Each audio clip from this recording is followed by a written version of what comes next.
Concerns about firearm safety gets discussed quite a bit by those who know and sometimes those who don't. Just how safe are gun owners in general? We'll take a look at the safety record of the hunting community because data for that has been tracked for well over a century.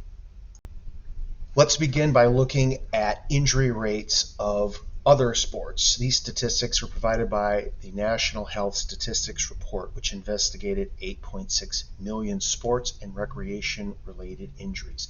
Their report was done on a basis of injury rate per 1,000.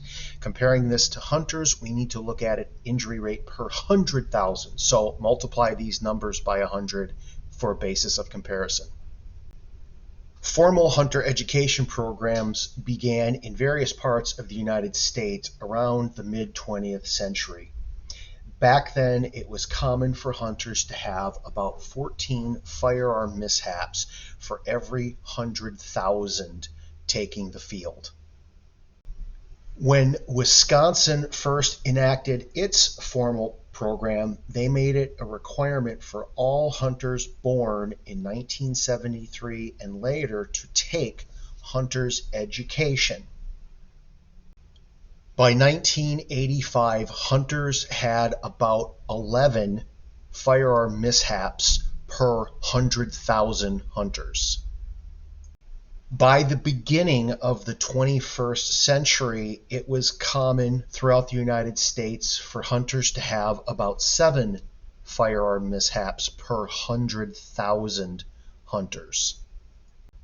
For a specific example from this era, we will look at Wisconsin again. In 2002, there were a total of 47 firearm mishaps statewide. This is with 618,945 licenses sold and 277,959 deer harvested. This worked out very close to the typical national average, giving Wisconsin's 2002 rate of 7 incidents per 92,184 hunters.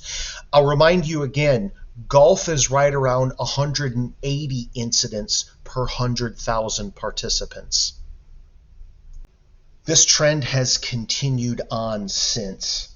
By 2018, which Wisconsin mandates everyone age 45 and younger must take hunter's education, total hunting mishaps for the year stood at 3, all non-fatal. That was 1 per 188,221 hunters. Quoting from an article published in the Milwaukee Journal Sentinel, quote, with 3 non-fatal shooting injuries, the 2018 Wisconsin gun deer season set a record for hunter safety. Quoting John King, the DNR, we're going to call it the state's safest gun deer season ever. Just to demonstrate that this trend is the new norm and not a fluke, the very next year in 2019, Wisconsin reported a total of 4 hunting mishaps, all non-fatal. That works out to 1 per 141,166 hunters, which is a safety rate of 0.708 incidents per 100,000 hunters. I'll again remind you, golfing has 180 incidents per 100,000 golfers. So, choose your sport wisely. Thanks for watching. Please like, share, and subscribe.